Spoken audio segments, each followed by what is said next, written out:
You are listening to the Stop Binge Eating podcast with Kirsten Sarfty, episode number 325. Welcome to the Stop Binge Eating podcast.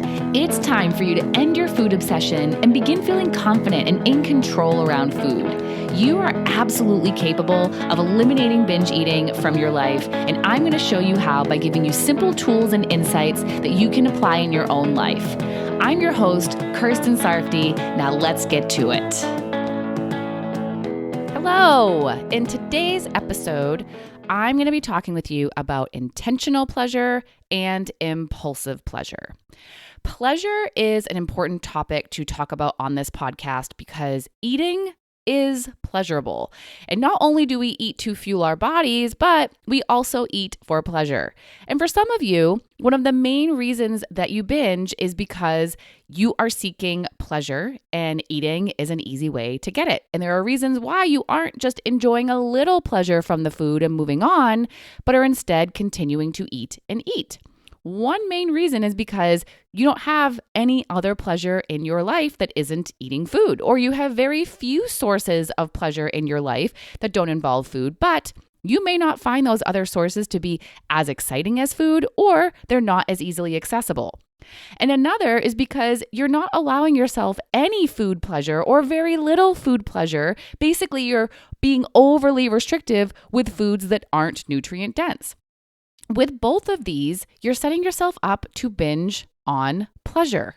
Either you're not giving yourself enough of the food pleasure you want, or you're not giving yourself enough of pleasure in general that you want. And listen, if you think the amount of pleasure you want is too much, it probably isn't. Us humans want pleasure. We desire pleasure. We are innately pleasure seekers. It's just how we are. And we are likely going to seek pleasure every single day, especially if we've experienced a lot of the opposite throughout the course of the day with mental tiredness, stress, overwhelm, sadness, loneliness, or other emotions occurring within us. We're going to want to feel better or feel good or feel happy and joyful, and this is normal. It wouldn't be good for us mentally if we didn't have moments of pleasure and we only experience neutral and negative emotions. We need and desire a balance. We are inevitably going to experience stress and sadness and anger and a whole spectrum of negative emotions. And when we do, we are going to want to experience the opposite as well. We are going to crave pleasure. And even if we don't experience a lot of negative emotions and we're just kind of living in neutral, we're still going to crave pleasure, sometimes just moderate pleasure and sometimes a high of pleasure. And if you don't intentionally give it to yourself, and if you keep denying it from yourself, your desire for it is going to build and you will begin to urge for it. And when you're urging for pleasure, you're likely going to go for what's easy, something that is reliable pleasure that you know will be pleasurable. And because your urge is strong, your desire to and your ability to actually think through what you're really wanting to do for pleasure will likely decrease. So you're not thinking it through. You're not thinking clearly. You're just going for the pleasure that you so strongly desire. You want it now, you've waited too long, and now you're just going to do it. So maybe you've been denying yourself of food pleasure for a while. You're not allowing joy foods, foods that aren't nutrient dense, foods you think are bad, even though you've been wanting them. You keep shutting your desire down. You want it, but you keep not letting yourself have it. And eventually, you don't want to say no anymore. So you binge on food pleasure. You get all that pleasure you'd been denying yourself all at once. And you'll especially do it if you're telling yourself that you're not going to eat these foods again, if you're going to be taking away that food pleasure that you truly do want. And you're going to want to get it all in while you can. If the pleasure is going away, you're going to overindulge on it now. Or maybe you're just not incorporating fun, enjoyment, and pleasure in general into your life very much or at all. Maybe your life is mostly productivity, some relaxation, but you're not getting much or any pleasure highs or even moderate pleasure. Your life is kind of blah with just work, errands, chores, responsibilities, scrolling on your phone and watching TV. There's not much or zero fun. Quality time connecting with people, big laughs, enjoyable activities, hobbies, or even small pleasures. You're not getting pleasure you want at all or very little. And so you crave it more and more. And because eating is what you know will give it to you, and it's easy, and it's what you know to do, and it's available, you eat. And you keep eating more than a moderate amount because you're not craving a moderate amount of pleasure. You're craving a lot because you've had so little. And you also anticipate that you'll continue getting very little in your regular life, so you don't want it to stop. Lacking pleasure in your life can make it harder for you to stop binge eating if one of the main reasons why you do it is because you're seeking pleasure in it. Because what will happen is that if you are not being intentional about incorporating pleasure into your life, you will do it impulsively when the urge for it has grown strong. If you're not thoughtfully including pleasure in your life, you'll be more impulsive about including it. So you're not thinking it through, or just doing what feels good in the moment, or choosing what's easiest. And when it comes to eating food, you might even end up eating food you don't really like because it's just what's there and is available. And in your mind, it's good enough. So you're not even getting satisfying pleasure. It's not really what you're desiring and craving. And if you're not satisfied, you're likely going to keep eating to try and reach satisfaction, but you'll likely never reach it before you get too full. So you end up eating too much, feeling too full, and you're still not satisfied. And the cycle might repeat once you have room for more food as you're trying to get the pleasure you were seeking. So if you want to help yourself to stop with the impulsive pleasure getting, be more intentional about incorporating pleasure into your life. Because if you aren't intentional about it, you will likely be impulsive about it. You're going to get the pleasure you desire regardless. So be intentional about it. So what do I mean by that? First of all, you're going to plan for pleasure. Plan for general pleasure and plan for food pleasure. Intentionally include some kind of pleasure into your life every single day.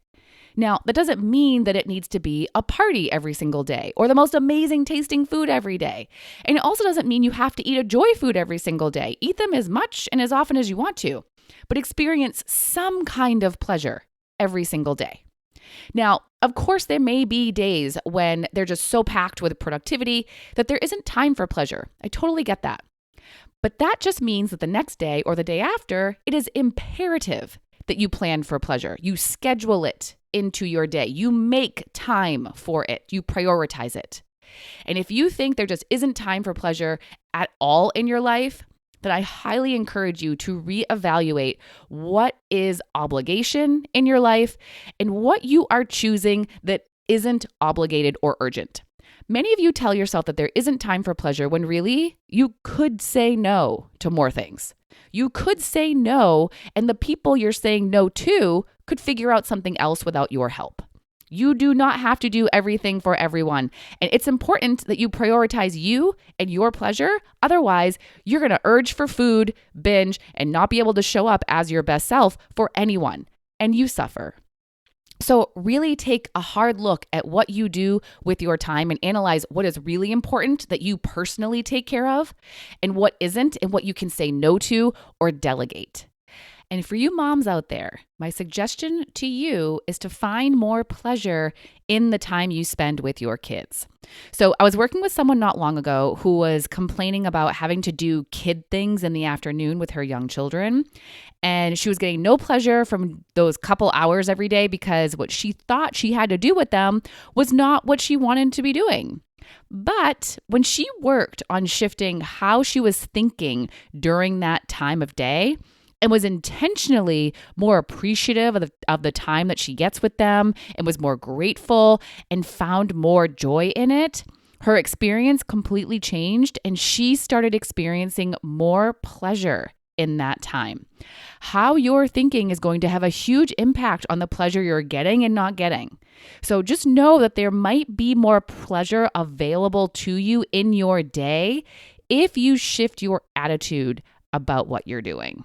And for everyone, take an audit of how you spend your time, because you might find that you're spending some of your time trying to get little bits of pleasure here and there in unsatisfying ways that you actually could use in a much more fulfilling way. What if instead of taking a few minutes to eat a snack or to scroll through social media, you did something more fulfilling? You could be more intentional about how you use those small bits of time, and how you use them matters. And they will add up and compound into either more fulfillment or more lack. So please make time for fulfilling, satisfying pleasure in your life. And that's going to mean that on most days, you're experiencing moderate pleasure. You enjoy what you're doing, you feel good doing it, you're experiencing joy, even if it's moderate joy and not elation. And it doesn't have to last for a ton of time. Not everyone is going to have hours in their day that they can dedicate to pleasure. That's okay. Just be intentional about what you do with the time you do have and maximize the pleasure you experience. Quality over quantity. You're better off having a short time of true pleasure that you're really enjoying versus doing something that's just all right for a couple hours. For me, I'd feel so much more fulfilled watching a half hour of a TV show that I really enjoy than if I scrolled on social media for 2 hours. And it would be so much easier for me to move on from that half hour show than it would from the 2 hours of social media, even though I'd been doing it for a shorter amount of time, because I'd feel more satisfied after the show than after the social media. The more satisfied, the easier it is to move on and do something else, especially if that something else is going to bed, which I know many of you have a hard time doing because you're not feeling satisfied. You're feeling like you haven't gotten enough, when in actuality, you've gotten plenty. It just wasn't quality. And some of you might want to tell me that you don't know what to do for quality pleasure. And if that's you, stop saying, I don't know, and start exploring options. Ask other people what they do. Think about what you used to do that you stopped doing, either in your adult years or childhood years. Research ideas on the internet. Is there anything you've always wanted to do that you just haven't gotten around to trying? There really are tons of options, but you're closing yourself off from finding them every time you settle with saying, I just don't know. You might not know, but you can figure it out. You can find something. Now, as I said, on most days, you're going to experience moderate pleasure. But let's not live a life that only includes moderate pleasure. Include the big pleasure, the big fun, the pleasure highs, because not only will it feel so good and be so fulfilling, but it will make the moderate pleasure even better. If every single night of my life I spent 2 hours watching TV, even if it was shows I like, the moderate pleasure might stop being so moderate. It might become more mundane. But if once or twice a week I did something really fun, and I got the pleasure high, then the nights when I'm watching TV would continue to be moderate. And I've experienced both of these. If I do the former, where I'm just watching, the 2 hours or so of television every single day, it becomes repetitive and is lacking variety. And variety is the spice of life, right? And if I do the latter, where I'm incorporating more pleasure highs and big pleasure, I actually want to just chill and get pleasure from watching TV because I need a little bit of break from the big pleasure. I got the high, now I want the moderate. And I appreciate the moderate pleasure so much more when I also have the big pleasure. And many of you are not appreciating the moderate because you're not experiencing the big. So why not plan for something big every week? And I don't mean like it has to be a huge party.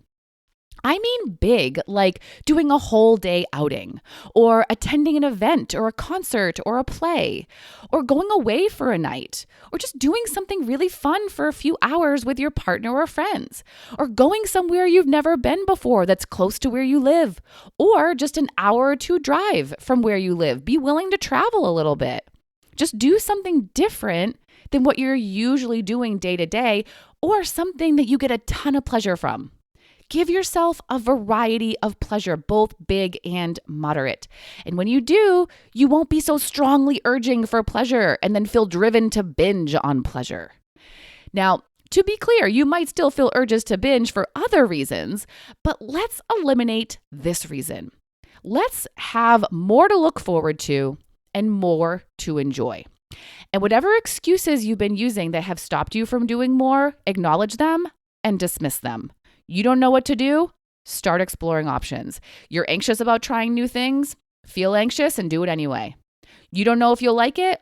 Try it and actually see if you do, instead of wondering if you will. And if you don't, you never have to do it again, and you can try something else. You're too tired? Well, maybe you'd have more energy if you experienced more pleasure. So be willing to do things tired at first and create more energy by doing. there is likely no legit reason why you can't have more pleasure in your life. And it's so important that you do because, again, if you aren't intentional about it, you will become impulsive about it. You're going to get it regardless. So do it in a thoughtful way. Plan more in advance. And for those of you who want to be spontaneous, it will be easier for you to make thoughtful, spontaneous decisions if you do more planning for pleasure. When you know you have things to look forward to because you've planned it, you won't have such a strong urgency for pleasure, like this is your only chance and you got to make it big and you put so much pressure on yourself. So again, you're not thinking clearly. This spontaneous moment isn't your only opportunity. More will be coming, so you'll be more relaxed and in a better headspace to think through your decision and think about how it will affect you and think about your future self when you're making the spontaneous decision.